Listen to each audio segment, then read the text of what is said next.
एक sad song है पवन सिंह का।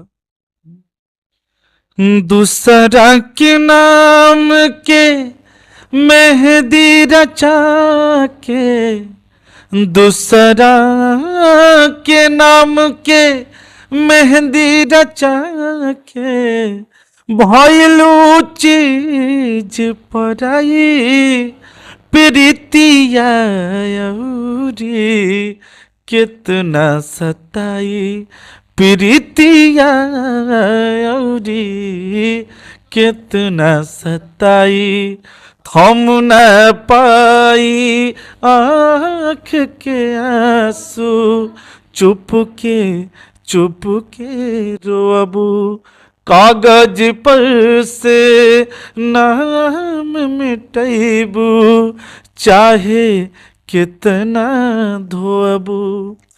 दूसरा के नाम के मेहंदी रचा के, दूसरा के नाम के मेहंदी रचा के, भइलू चीज पराई प्रीतिया अउरी कितना सताई।